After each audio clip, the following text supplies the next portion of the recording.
Okay, where do you find dead Franciscans? Where do you find dead Franciscans? Some of them may have been saints, some may have been sinners, but where do you find them? Well, in the case of Our Lady of Guadalupe province, here most recently, you find them in Mount Calvary Cemetery. And I'm going to say a little bit about our four most recently deceased and buried, or the four who most recently took up residence at Mount Calvary. Nils Thompson, Chrysostom Partee, Cecil Kleber, and Timon Cook. Now, each one of these friars, these are, as I say, these are simply, I just went and did the two most recent of the gravestones. So these are the four who most recently took up residence there at Mount Calvary. But here's what's important. 354 years of life on earth. 276 years of Franciscan life. So there's got to be lots of stories there. I mean, there have got to be lots and lots of stories. They have to have a great deal to say to us. Even though these were, I mean, this is just the four most recent. I didn't pick them out for any particular reason other than it was easy to get their tombstones. That's why I picked these four. But the point is that they're always, when we dig into these things, that there's always going to be something that we can learn from these people. Nils. Oops, I went too far. Let me go back one. I went too far. This is Nils at various points in his life. The most recent one, of course, is the color there in the middle. Father Nils just died last November, and he's there. He is in the red circle. This is actually with Father Cecil, one of the other four there, in an earlier time. Father Chris, oops, I'm still going backwards. Wait a minute. There. Father Chris, and these are pictures, and actually you may recognize some of the people in that lower picture. Some of you secular Franciscans will recognize them. That's Father Nils, Father Chris the recycler, recycling aluminum cans there at the top. This is Father Cecil and some prints of Father Cecil. Some different moments in his life, from a young friar over there to a very elderly friar there at I believe it's Pecos Monastery. And Father Timon. They have something to say. Father Timon, a missionary. Father Timon, the friar who's out there in the missions doing the work sacramentally, but doing the work of construction and electrical and plumbing and all of those other things that missionaries in the Southwest did and do. So where can we hear their voices? We see these pictures. Where can we hear their voices? Well, if we start to look at some of those pictures and some of those things that we do find in the archives, I think that you can find their voices. This picture is of the very first concelebrated celebration of the Eucharist by Franciscan friars in the Southwest. And Father Nils told me one time how very proud he was that he had organized that. It's post-Vatican II, and concelebration has been introduced as a possibility, and he's extremely proud that he organized that first concelebration, which is on a retreat at Holy Cross Retreat in Mesilla Park, there in the old chapel that friars from St. Barbara province built. But anyway, so here's a question that we would need to hear his voice. How did Franciscans embrace Vatican II, as some did? And so here's a place We want to hear his voice. Father Chrysostom Harty was one of those who worked with laity. That was, his consuming passion was working with secular Franciscans, working with cursistas, working with laity in different lay groups, and this is a continuation of an 800-year idea of Franciscans working with the laity, Franciscans going into the marketplace, Franciscans going to people where they are, in the messiness, where are you, Ray? Into the messiness of where they're living out their Catholicism. And of course the sign here, you have Lydia Rutten, who's a secular Franciscan, her Tau cross, her sign of being a secular Franciscan, to point that out. But this is Chris and his devotion to the laity. That there's something to be said there. There's something to listen for of what he has said in the way he lived his life. Some of you knew Father Cecil. Let's see, there you go. There's several of you who knew Father Cecil. Okay. That's at Quarry. Is it Kurai? Is it Kurai instead of, okay, it's Kurai instead of, but Father Cecil, how shall we say? Father Cecil did not embrace Vatican II. Did not embrace Vatican II. He was, he was of a very different turn of heart, turn of mind, whatever. He was not about to embrace Vatican II. But he was a faithful and obedient friar.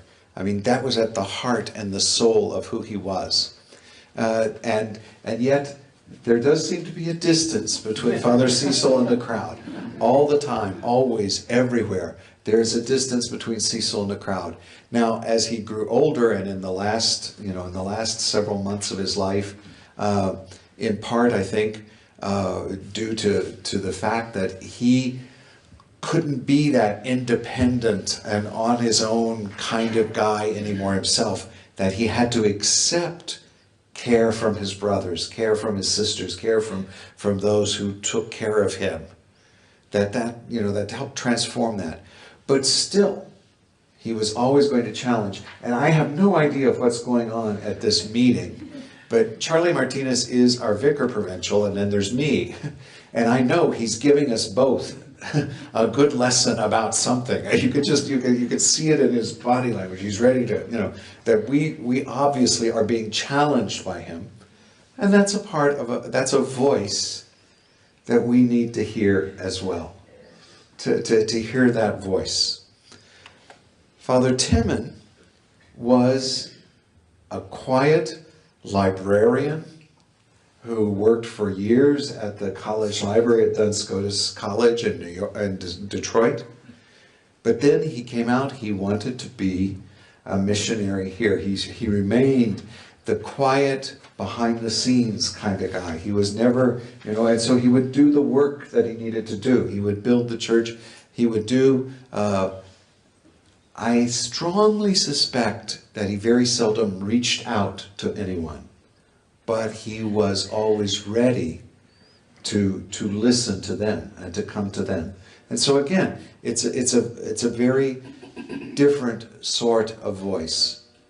But we need to listen. We need to hear all of these different Franciscan voices. Now, who needs to hear all of these Franciscan voices? Franciscans all over the place. This is a picture from several years ago of a gathering.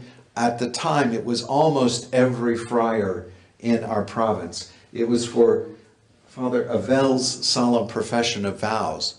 But it was a gathering of almost all the friars. And by the way, notice on the far left, where is Father Cecil?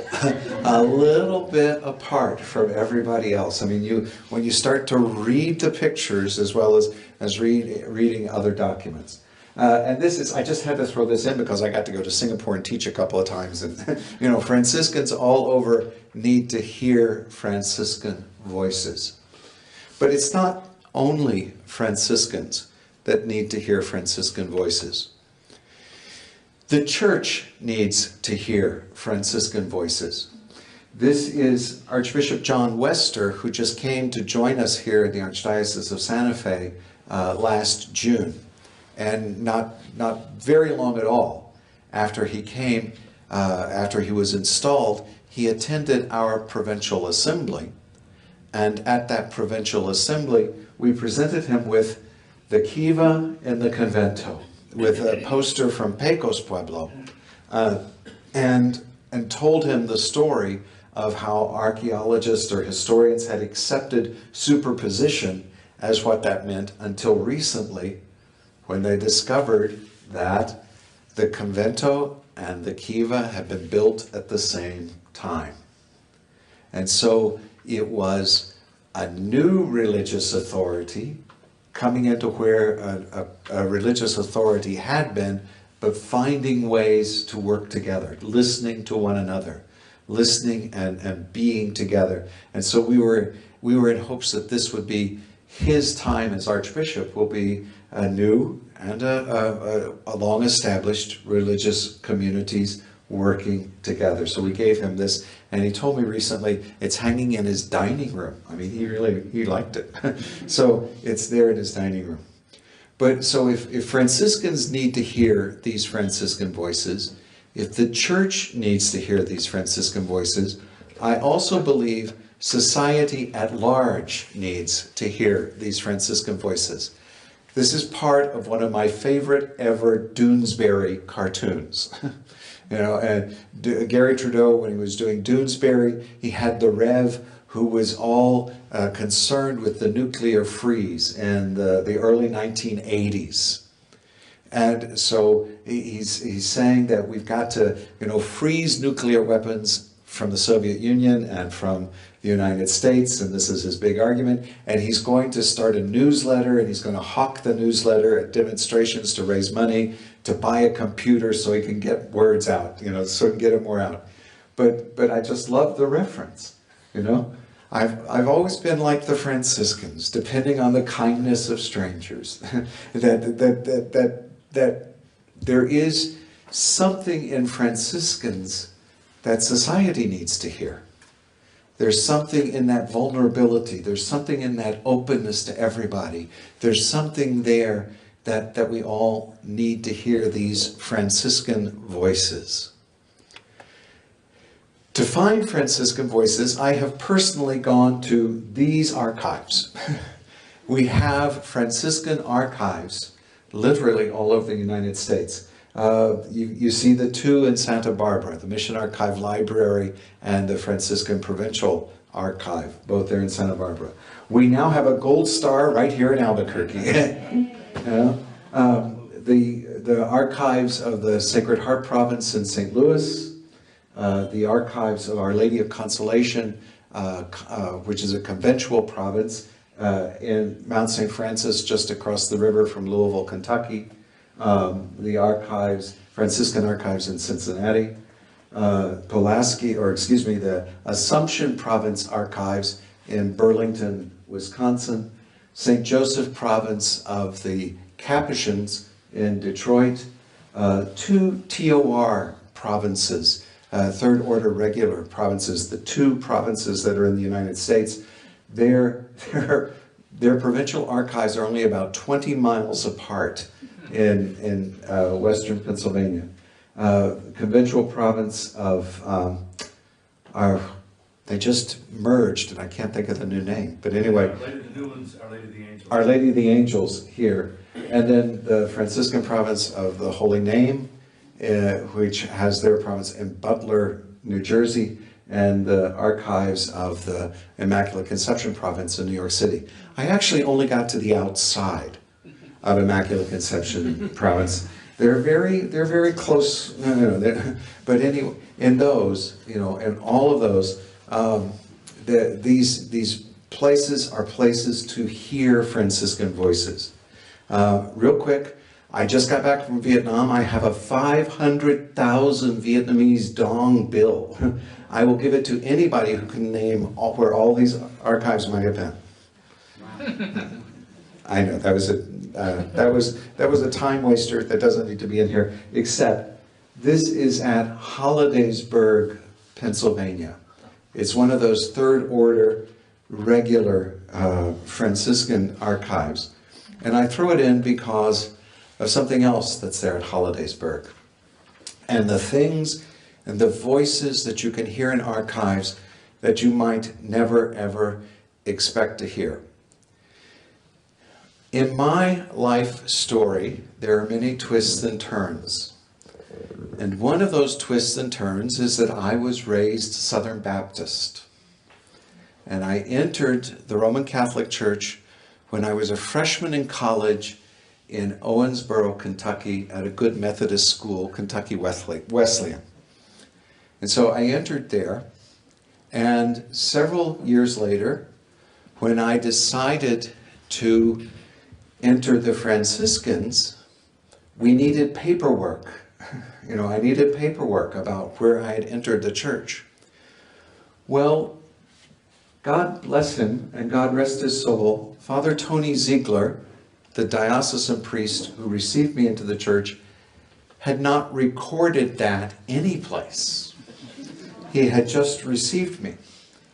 But he had a very, very good friend, Father John, how do you say John's name? Bartolomucci, that third order regular Franciscan now buried in Hollidaysburg, Pennsylvania, who said, I'll write it in at the parish where I'm pastor. So I got snuck into the books in Calhoun, Kentucky, that I was received into the church at St. Sebastian Parish in Calhoun, Kentucky, which I have yet to see. I have never been there. But he entered it with that Franciscan approach to the messiness of real life. Paperwork was needed, paperwork was supplied. And then when this article that I found in the archives in Hollidaysburg is an article that Father Tony wrote when Father John's health failed and he retired from Owensboro and went back to Hollidaysburg where he died not too long after this happened. So, these voices that you find in the archives are very important. Very real people are involved. Or they can be lies. Or they can be lies. Yes, there is a lie. There's a lie in the archives in Cincinnati about where I was received into the church. Here's my point. Here's my conclusion.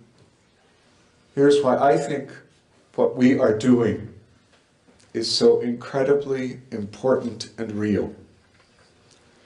For me, the study of history is a conversation with those who have gone before us to places we have never been.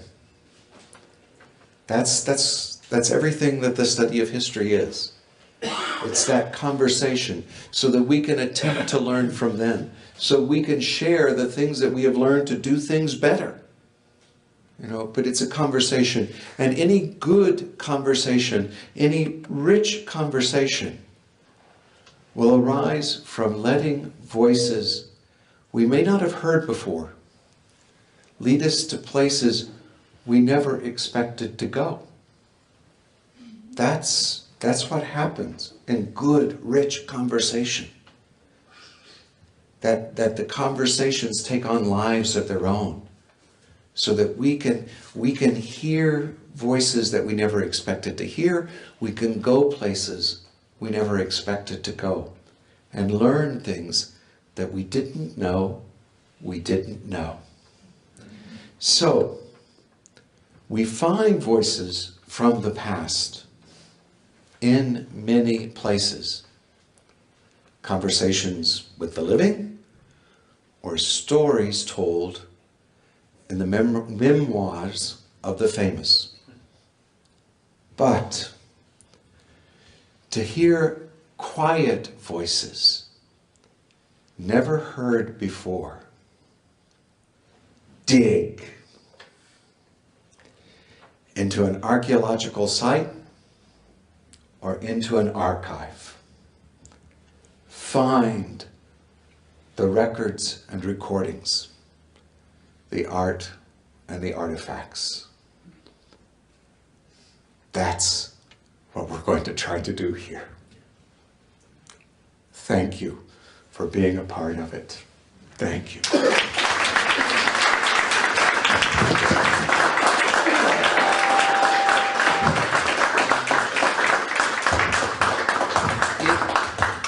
It's 4 o'clock. I want to take maybe 5 to 10 minutes for questions for Ellen, for Mario, and if there's a question for me. But before that 5 to 10 minutes, I would like Julie to come and tell us a little bit about where you can see the recording of this weekend. Oh, talk into this. I could use the voice I yelled at my 4 sons with. We want to thank Santiago, who works with Gary Francisco Keller out of Arizona State University. They've been recording this entire weekend, and they're going to get me copies of all the videos, which will be eventually put up on YouTube, on our Southwest Franciscans YouTube channel. Hopefully by the end of this month, but you know, things happen. So in the days ahead, if you want to go onto YouTube, search for SW Franciscans. We have a YouTube channel, or there is a link on our website, swfranciscans.org. Go down to the bottom, click on YouTube, it'll take you right to our channel, and all the videos will be eventually posted there. So in case you didn't take notes or you want to review what got said, it'll all be there. Thank you. Let's say about 5 to 10 minutes. We're going to start the Eucharist at 5 o'clock with the palm procession will begin right here in this courtyard. And so sometime between now and then we have to take the ambo back to the chapel. But other than that, we've got about let's take 5-10 minutes maybe for questions. If you've got questions for Ellen, for Mario, for me. Okay, we did them in. Oh, no. Oh, sure, Ron. I suggest this side because it's... We have a movie star in our midst. When you go over to the San Juan Diego Friary, when I first became archivist, I had a conversation with Father Emmerich about his work at the cathedral in Santa Fe and the pueblos around there. And he mentioned that he had been in 2 movies. And I remembered it myself. I had been in the novitiate at Oldenburg, Indiana, and we were the first class for a new kind of novitiate. And during the Saturday afternoons, when there was really nothing to do, you could go hiking and so on, our novice master allowed us to watch TV. Frequently, the friars from the Southwest would go back to Cincinnati for vacations. And Emmerich was from a small farming community near Oldenburg, Indiana. So we often would see him come in. You could hear his voice because Emmerich's voice is distinctive. I was in another room, and they had the TV going in the rec room, and I heard Emmerich's voice. And I said, "Oh, Emmerich is here." And I get up to look around where he was, and he wasn't around anywhere. He was on the TV. They were playing a B movie from the early 1970s on the TV. And so I knew when he said that I had seen him on TV briefly. When I first became archivist, I began looking for the movie. He told me that a famous Mexican actress from Mexico was in the movie, and that he and she had had lunch together in Santa Fe. So I began looking for the movie. He also told me Gene Hackman was in the movie. I began looking for the movie. They were beginning to put out all these old movies and DVDs, but it was nowhere to be found. Just perchance, a few weeks ago, I got to Amazon and typed in the name of the movie, A Covenant with Death. They did it. I ordered 3 copies of it, one for Kathy, one for Emmerich, and one for myself, of course. And I sent an email to Emmerich. Now, I guess Emmerich doesn't answer his emails or even look at them sometimes, because when it came, it was a total surprise for him. He didn't know why he was getting this movie. He didn't even remember he had made it, but he did watch it. It's more than a few seconds. It's about 2.5 minutes of Emmerich in a movie in Santa Fe. So you get a chance, go talk to him, ask him about the movie. That's part of the archivist's job, is to dig. Other questions, comments? Jack, I'll say something. I think this is a marvelous facility, and it's a true anchor for the Franciscans that you say they've traveled and come and go, but it will grow, and it's just, I'm looking at it from a perspective of Albuquerque and the state too, not just the Southwest. But anyway, I want to just compliment everybody. Thank you. Thank you.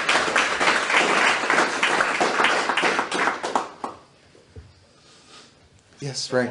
So I'd like to ask a question about oral histories of Franciscans. I mean, are we looking at an incredible deficit of archival resources when it comes to doing, having access to oral histories of province life and Well, I think it's been mentioned earlier, I mean, we need those oral histories, you know, of Franciscans, you know, get their life stories down and so forth. yeah, And so, we have the Columbia Oral History Project, but Yeah. is there anything like that among Franciscans, or? I'm not aware that maybe other people here are aware of it or not, but my point is that we need those kind of Yeah. oral histories, we need to fill in the gaps. Yeah, this is And a as great Father Jack says, we need to hear those voices, Yeah. kind of stuff, so I would encourage those to do. Yeah. Father Jack has done- I've done about 100 hours Oh, okay. of interviews Okay, all right. There you with our friars, and Yeah. they're here. I failed to mention that my audio tapes with Father Virgil Cordano are in the Santa Barbara Mission That's Archives, good. along with my working transcripts and so forth. And we also did, in the interviews of the Friar Angelico Chavez, a number of interviews with Yeah. Franciscans, as I mentioned. The other thing I would mention, and this is on another project that I'm doing, which is the biography, not an autobiography, but a biography of Father Luis Olivares from Los Angeles, who in the 1980s was the heart and soul of the sanctuary movement dealing with the Central American refugees. And in doing that biography, I also did a number of interviews, but I also discovered archival treasures that are just literally sitting around parishes.